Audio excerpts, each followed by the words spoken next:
مکمل نہیں ہوتا۔ اور حدیث کی رو سے ایسا شخص جو کیا کرے گا، 6 مسکینوں کو کھانا کھلا دیں گے، یا ایک بکری ذبح کر دیں گے، یا 3 دن کے روزے رکھیں گے، یا پھر روزوں کے علاوہ پہلے 2 فدیوں کی جگہ ایک کے بارے میں کیا ہے اس کے اختلاف ہے۔ بعض کہتے ہیں کہ کھانا اور خون مکہ میں ہی دے، اور بعض کہتے ہیں کہ روزوں کی طرح اس کے لیے بھی کیا ہے کوئی خاص جگہ متعین نہیں ہے۔ اور پھر دوسری اللہ تعالیٰ فرماتے ہیں کہ جب تم امن کی حالت میں ہو جاؤ تو جو شخص عمرے سے لے کر حج تک تمتع کرے تو پس اسے جو قربانیاں میسر ہو کر ڈالے، جسے طاقت ہی نہ ہو وہ 3 دن کے روزے حج کے دنوں میں رکھے اور 7 واپسی پر، یہ پورے 10 دن ہوں گے۔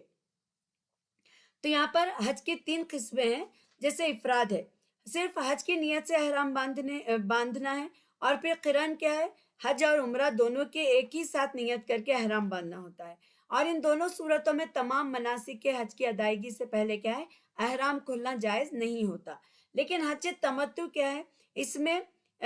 بھی حج اور عمرہ دونوں کی نیت ہوتی ہے، لیکن پہلے صرف عمرے کی نیت سے احرام باندھا جاتا ہے اور عمرہ کرنے کے بعد احرام کھول دیا جاتا ہے، اور پھر 8 ذوالحجہ کو حج کے لیے مکہ سے ہی دوبارہ احرام باندھا جاتا ہے، اور تمتع کے معنی ہوتے ہیں فائدہ اٹھانا۔ تو گویا یہاں پر کیا ہے، درمیان میں جو احرام کھل کر فائدہ اٹھایا جاتا ہے، اسی لیے اسے حج تمتع کہتے ہیں۔ اور حج قران اور حج تمتع کیا ہے میں ایک ہی ہدی یعنی ایک بکری یا پھر ایک گائے، ایک اونٹ یا گائے کے 7واں حصہ کی بھی قربانی دینی پڑتی ہے۔ اور اس آیت میں اسی حج کے تمتع کا حکم بیان کیا گیا ہے کہ متمتع جو ہے وہ حسب طاقت 10 ذی الحجہ کو ایک جانور کی قربانی دے، اگر قربانی کی طاقت نہ ہو تو وہ 3 روزے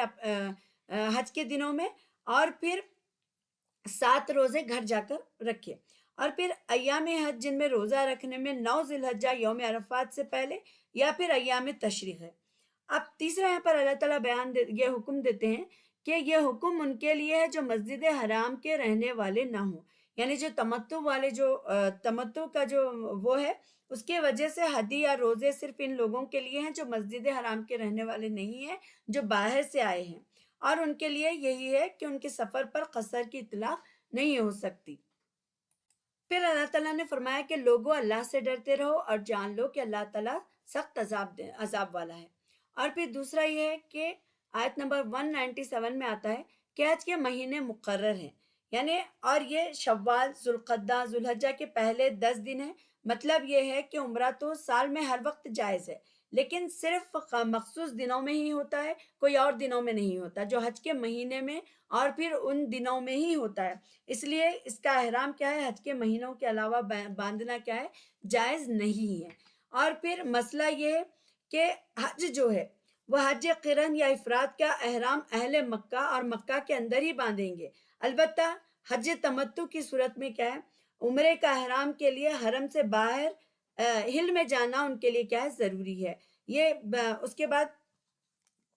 اسی طرح آفاقی لوگ جو حج تمتع میں 8 ذوالحجہ کو مکہ سے احرام باندھ لیں گے۔ البتہ بعض علماء کے نزدیک کیا ہے، اہل مکہ کو عمرے کے احرام کے لیے حدود حرم سے باہر جانا ضروری نہیں ہے، اس لیے وہ ہر طرح کا حج اور عمرے کے لیے کیا ہے اپنی اپنی جگہ سے ہی احرام کیا ہے باندھ سکتے ہیں۔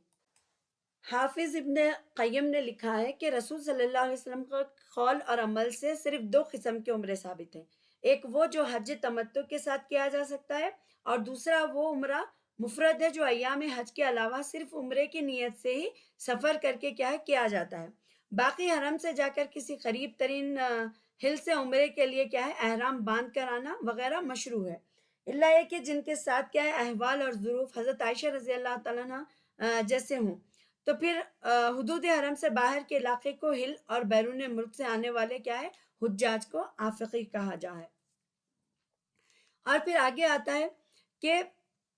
تم جو نیکی کرو گے اس سے اللہ تعالیٰ باخبر ہے، اور اللہ تعالیٰ اور اپنے ساتھ سفر کا خرچ لے لیا کرو، سب سے بہتر توشہ اللہ تعالیٰ کا ڈر ہے۔ یعنی یہاں پر اللہ تعالیٰ نے فرمایا، پہلے ہم جو پڑھے تھے لازم کر لے کہ وہ اپنی بیوی سے میل ملاپ کا کام نہ کرے، اور پھر گناہ اور لڑائی جھگڑے سے بچتا رہے، اور پھر نیکی کرو گے تو اللہ تعالیٰ کو اس کی خبر ہے، اور اللہ تعالیٰ کیا ہے سفر کا خرچ ہے۔ اب یہاں پر آتا ہے صحیح بخاری اور مسلم میں حدیث ہے کہ جس نے حج کیا، من حج هذا البیت فلم یرفث، یعنی جس نے حج کیا اور شہوت باتوں سے اور فسق اور فجور سے بچا، وہ گناہوں سے اور اس طرح پاک ہو جاتا ہے جیسے اس دن پاک تھا جب اسے اس کی ماں نے جنا تھا۔ تو پھر یہاں پر اور ایک جو آیت اللہ تعالیٰ مطلب آیت ایک دوسرا پوائنٹ بیان کیا گیا کہ نیکی کرو گے، یعنی تقوی سے مراد یہاں پر کیا ہے؟ سوال سے یہاں پر مراد بچنا ہے، یعنی بعض لوگ بغیر زاد راہ لیے کیا ہے حج کے لیے گھر سے نکل پڑتے اور کہتے کہ ہمارا اللہ پر توکل ہے۔ تو اللہ تعالیٰ نے توکل کے اس مفہوم کو غلط قرار دیتے ہوئے کہا کہ زاد راہ کیا ہے، یعنی راستے میں جو ضرورت کے سامان، جو خرچ جو ہوگا، وہ ساری چیزیں کیا ہے لینے کی اللہ تعالیٰ نے تاکید فرمائی ہے۔ اور پھر اللہ تعالیٰ نے فرمایا کہ اے عقل مندو، مجھ سے ڈرتے رہا کرو، تم پر اپنے رب کا فضل تلاش کرنے میں کوئی گناہ نہیں ہے۔ یعنی یہاں پر اللہ تعالیٰ کے فضل سے مراد کیا ہے؟ تجارت اور کاروبار، یعنی سفر حج میں تجارت کرنے میں کوئی حرج بھی نہیں ہے۔ اور پھر جب تم عرفات سے لوٹو تو مشعر حرام کے پاس ذکر الہی کرو اور پھر اس کا ذکر کرو جیسے کہ اس نے تمہیں ہدایت دی، حالانکہ تم اس سے پہلے راہ بھولے ہوئے تھے۔ یعنی اب اللہ تعالیٰ نے فرمایا کہ جیسے اللہ تعالیٰ نے پہلے تم راہ بھولے ہوئے تھے، 9 ذی الحجہ کو کیا ہے زوال آفتاب سے لے کر سورج کے غروب ہونے تک میدان عرفات میں اور وقوف، اور پھر حج کا جو سب سے اہم رکن ہے جس کی بابیت حدیث میں ہم نے کہا گیا ہے کہ عرفات میں وقوفی حج ہے، یعنی عرفات میں ٹھہرنا کیا ہے؟ وہ حج ہے۔ یہاں مغرب کی نماز نہیں پڑھنی ہے بلکہ مزدلفہ پہنچ کر کیا ہے مغرب کی 3 رکعت اور عشاء کے 2 رکعت جمع کر کے کیا ہے 1 اذان اور 2 اقامت کے ساتھ پڑھی جائے گی۔ اور پھر مزدلفہ ہی کو کیا ہے مشعر حرام کہا گیا ہے کیونکہ یہ جو حرم کے اندر ہے، اور پھر یہاں ذکر الہی کی تاکید ہے، اور پھر رات یہاں پر کیا کرنا ہے؟ رات گزارنی ہے، اور پھر فجر کی نماز یعنی اندھیرے میں، اور پھر اول وقت میں پڑھ کر کیا ہے طلوع آفتاب تک ذکر میں مشغول رہا جائے، اور پھر وہاں پر کیا ہے طلوع آفتاب کے بعد مینا جایا جائے گا۔ اور پھر تم اس جگہ سے لوٹو جس جگہ سے تم لوگ لوٹتے ہیں، یعنی یہاں پر اللہ تعالیٰ نے ترتیب کے مطابق عرفات جانا اور وہاں وقوف کر کے یعنی وہاں پر ٹھہر کے پھر واپس آنا ضروری ہے، لیکن عرفات چونکہ حرم سے باہر ہے اس لیے قریش مکہ کیا ہے عرفات تک نہیں جاتے تھے بلکہ مزدلفہ ہی سے لوٹ کر آتے تھے۔ تو چنانچہ اللہ تعالیٰ نے حکم دیا جا رہا ہے انہیں کہ جہاں سے سب لوگ لوٹ کر آتے ہیں وہیں سے لوٹ کر آؤ، یعنی عرفات سے۔ اور پھر جب تم ارکان حج ادا کر چکو تو اللہ تعالیٰ کا ذکر کرو جس طرح تم اپنے باپ داداؤں کا ذکر کیا کرتے تھے، اور بلکہ اس سے بھی زیادہ۔ یعنی یہاں پر اللہ تعالیٰ عرب کے لوگ جو حج سے فراغت کے بعد کیا ہے مینا سے میلہ لگاتے اور آبا اور اجداد کے ناموں کا ذکر کرتے تھے، تو مسلمانوں کو کہا جا رہا ہے کہ جب تم 10 ذی الحجہ کو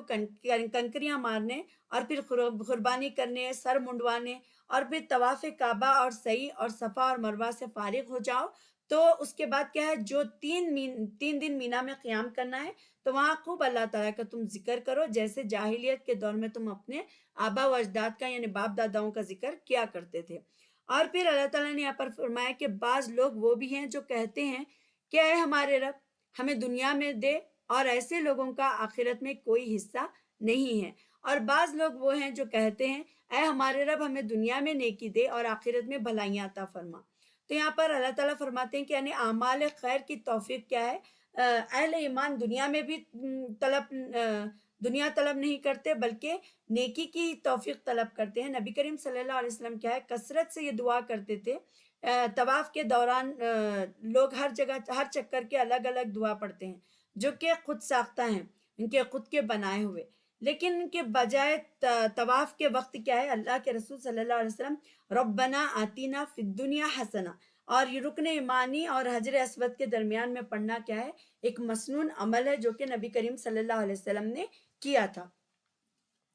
اور آخرت میں بھی بھلائی عطا فرما اور ہمیں عذاب جہنم سے نجات دے۔ اور پھر آگے 202 میں آیت نمبر اس میں آتا ہے کہ یہ وہ لوگ ہیں جن کے لیے ان کے اعمال کا حصہ ہے اور اللہ تعالیٰ جلد حساب لینے والے ہیں۔ یعنی اللہ تعالیٰ کی یاد ان کی گنتی کے چند دنوں یعنی ایام تشریق میں کرو۔ اب یہاں پر مراد ایام تشریق ہے یعنی 11، 12، 13 ذی الحجہ، اور ان میں ذکر الہی یعنی اللہ تعالیٰ کا ذکر اور اس کا کیا ہے با آواز بلند تکبیرات کیا ہے مسنون ہے، جو سنت سے ثابت ہے، صرف فرض نمازوں کے بعد ہی نہیں، جیسا کہ ایک ضعیف حدیث کی بنیاد پر مشہور ہے،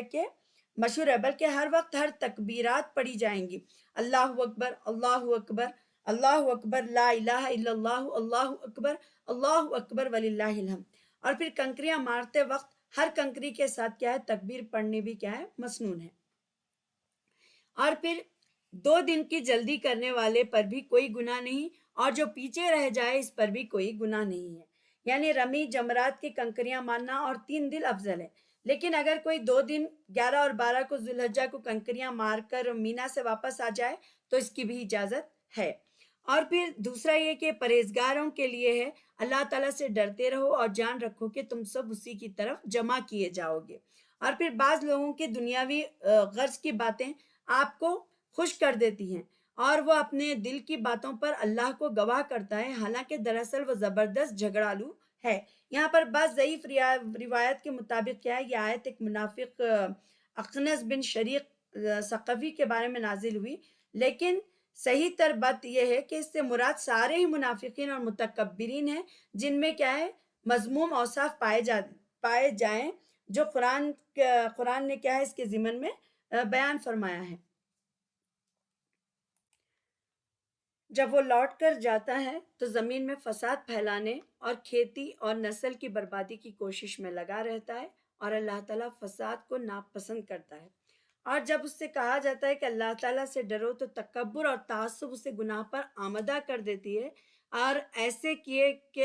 لیے کیا ہے بس جہنم ہی ہے، اور یقیناً وہ بدترین جگہ ہے۔ یعنی یہاں پر اللہ تعالیٰ نے فرمایا کہ جو تکبر اور غرور اسے گناہ پر کیا کرتا ہے ابھارتا ہے، کیونکہ عزت کے معنی کیا ہوتے ہیں غرور اور انانیت کی جو صفت ہوتی ہے اسے کہا جاتا ہے۔ تو یہاں پر اللہ تعالیٰ نے فرمایا کہ جو تعصب جس کے اندر ہوتا ہے گناہ پر جو آمدہ کرتا ہے تو اس کے لیے کیا ہے بس جہنم ہے، یقیناً اللہ تعالیٰ کیا کرتے ہیں اس کو جہنم میں اس کے لیے بدترین جگہ ہے۔ اور پھر آیت نمبر 207 میں آتا ہے کہ بعض لوگ وہ ہیں کہ اللہ تعالیٰ کی رضامندی کے ایک طلب میں اپنی جان تک بیچ ڈال دیتے ہیں۔ یعنی یہ آیت کہتے ہیں کہ حضرت صہیب رضی اللہ تعالیٰ عنہ جو رومی کے بارے میں آتا ہے نازل ہوئی تھی، کہ جب وہ ہجرت کرنے لگے تو وہ کیا ہوا، کافروں نے کہا کہ یہ مال سب یہاں کا کمایا ہوا ہے، اسے بس کیا ہے ہم اسے ساتھ نہیں لے جانے دیں گے۔ تو حضرت صاحب رضی اللہ تعالیٰ عنہ نے یہ سارا مال ان کے حوالے کر دیا اور دین ساتھ لے کر حضور صلی اللہ علیہ وسلم کی خدمت میں کیا ہوئے وہ حاضر ہو گئے تھے۔ تو آپ صلی اللہ علیہ وسلم نے سن کر فرمایا کہ صہیب نے نفع بخش تجارت کیا ہے قبول کی، تو 2 مرتبہ فرمایا کہ یہ آیت بھی عام ہے جو تمام مومنین کے لیے، متقین کے لیے، اور دنیا کے مقابلے میں دین کو اور آخرت کو جو ترجیح دینے والوں کو کیا ہے یہاں پر شامل کیا ہے، کیونکہ اس قسم کے تمام آیات کے بارے میں جو کسی خاص شخص کے لیے یا پھر کوئی واقعے کے بارے میں نازل ہوئی ہیں یہ اصول ہے۔ یعنی لفظ کو یہاں پر اللہ تعالیٰ نے جو بیان کیا ہے کہ یہ سبب نزول کا خصوصی خاص کر کے کیا ہے اس کا اعتبار نہیں ہے۔ اور پھر دوسرا فرمایا کہ بعض لوگ وہ بھی ہیں کہ اللہ تعالیٰ کی رضامندی کے لیے کیا ہے اپنی جان تک کو بیچ ڈالتے ہیں، اور اللہ تعالیٰ اپنے بندوں پر بڑا ہی مہربان نہیں کرنے والا ہے۔ اب آگے آیت نمبر 208 میں آتا ہے کہ اے ایمان والو، اسلام میں پورے کے پورے داخل ہو جاؤ اور شیطان کے قدموں کی تابعداری نہ کرو۔ یعنی یہاں پر اہل ایمان کو کہا جا رہا ہے کہ اسلام میں پورے کے پورے تم داخل ہو جاؤ، اس طرح نہ کرو کہ جو تم جو باتیں تمہاری مصلحتوں اور پھر خواہشات کے مطابق ہوں ان پر تم عمل کر لو اور دوسرے احکام کو نظر انداز کر ڈالو۔ تو اس طرح جو دین تم چھوڑ آئے ہو اس کی باتیں اسلام میں شامل کرنے کی کوشش مت کرو، یعنی جو تم چھوڑ چکے ہو وہ تم چھوڑ چکے ہو، بلکہ صرف اسلام کو مکمل طور پر اپناؤ۔ اس سے کیا ہے دین میں بدعات کی بھی نفی یہاں پر اللہ تعالیٰ نے کر دی ہے، کہ آج کل جیسے ہم دیکھتے ہیں کہ کئی طریقے کی چیزیں کیا ہے اسلام کے نام پر ایجاد کی جا رہی ہیں، تو یہاں پر وہ بھی آ جاتا ہے کہ اسلام میں جو چیز نہیں ہے، جو عمل اللہ کے رسول صلی اللہ علیہ وسلم سے ثابت نہیں ہے، ویسے کاموں کو کرنا کیا ہے اس کی ضرورت نہیں ہے۔ اس بات سے اسلام میں شامل کرنے کی کوشش کرنا، بلکہ صرف اسلام کو مکمل طور پر اپناؤ۔ اس لیے کیا ہے، دین میں بدعت کی ساری نفی چیزیں ساری منع کر دی گئی ہیں۔ اب جو اسلام کو مکمل طور پر اپنا لینے کے لیے تیار نہیں، بلکہ دیکھیے دین کو عبادات، پھر یعنی مساجد کو محدود کر دینا، یا پھر سیاست اور ایوان حکومت میں کیا ہے نکال دینا چاہتے ہیں۔ تو اس طرح عوام کو بھی سمجھایا جا رہا ہے کہ جو رسوم اور رواج اور جو علاقائی ثقافت اور روایت کو پسند کرتے ہیں، انہیں چھوڑنے کے لیے کیا ہے آمادہ نہیں ہوتے، جیسا کہ شادی بیاہ کے جو خرچ ہیں، یا پھر اس میں رسومات ہیں، یا پھر میلاد النبی کے نام پر کیا جا رہے ہیں، اور کہ شیطان کے قدموں کی پیروی مت کرو۔ اللہ تعالیٰ نے یہاں پر صاف فرما دیا کہ وہ تمہارا کھلا دشمن ہے، کیونکہ یہاں پر کیا ہے وہ بہت ہی حسین طریقے سے کیا ہے تراش کر پیش کرتا ہے، اور پھر برائیوں پر کیا ہے خوف نما غلاف چڑھا دیتا ہے کہ انسان کو سمجھ میں کچھ نہیں آتا، اور پھر وہ بدعات کو بھی نیکی کر کے کیا کرتا ہے، ایسے کام ایسے چیزوں میں رنگین کر کے پیش کرتا ہے کہ انسان پھر اس گناہ میں مبتلا ہو جاتا ہے۔ تو اسی لیے اللہ تعالیٰ نے فرمایا کہ اسلام میں پورے کے پورے داخل ہو جاؤ، اور شیطان کے قدم پر نہ چلو، کیونکہ وہ تمہارا کھلا دشمن ہے۔ آیت 209 میں آتا ہے کہ اگر تم باوجود تمہارے پاس دلیلیں آ جانے کے بھی پھسل جاؤ تو جان لو کہ اللہ تعالیٰ غلبے والا ہے اور حکمت والا ہے۔ کیا لوگوں کو اس بات کا انتظار ہے کہ ان کے پاس خود اللہ تعالیٰ ابر کے سائبانوں میں آ جائے، اور فرشتے بھی، اور کام انتہا تک پہنچ دیا جائے؟ اللہ ہی کے کیا ہے طرف تمام کام لوٹائے جائیں گے۔ تب یہاں پر اللہ تعالیٰ بیان کرتے ہیں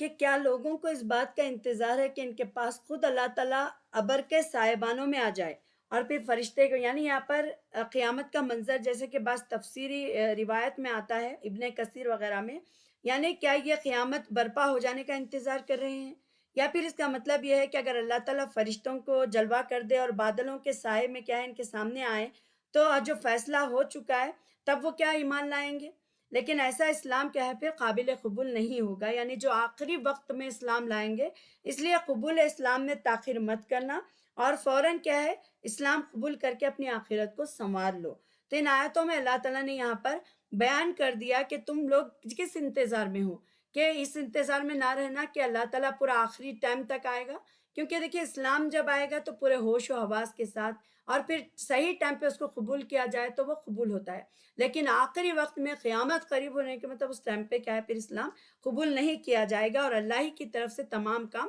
لوٹائے جاتے ہیں۔ تو یہاں تک ہم انشاءاللہ آیت نمبر 210 تک ہم نے آیتیں لی ہیں۔ اب انشاءاللہ ہم آگے کی آیتوں کو کنٹینیو کریں گے نیکسٹ ویڈیو میں، اور پھر اللہ تعالیٰ سے دعا کرتے ہیں کہ اللہ تعالیٰ ہمیں ان احکامات پر عمل کرنے کی توفیق عطا فرمائے، اور پھر اللہ تعالیٰ ہم سے راضی ہو جائے، اور پھر اللہ تعالیٰ ہمارے گناہوں کو معاف فرما دے۔ آمین۔ وآخر دعوانا ان الحمد للہ رب العالمین۔ سبحانک اللہم و بحمدک، اشہد ان لا الہ الا انت، استغفرک و اتوب الیک۔ السلام علیکم ورحمۃ اللہ وبرکاتہ۔ اور آپ سے گزارش ہے کہ آپ میرے چینل کو سبسکرائب کریں، اور پھر دوسروں کے ساتھ بھی شیئر کریں تاکہ میری آنے والی ویڈیوز آپ کو مل سکیں، اور ہمارے مطالب قرآن کا یہ سلسلہ کامیاب ہو سکے۔ اور اللہ تعالیٰ سے ہم مدد بھی چاہتے ہیں کہ اللہ تعالیٰ ہماری مدد فرمائے۔ آمین۔ وآخر دعوانا ان الحمد للہ رب العالمین۔ السلام علیکم ورحمۃ اللہ وبرکاتہ۔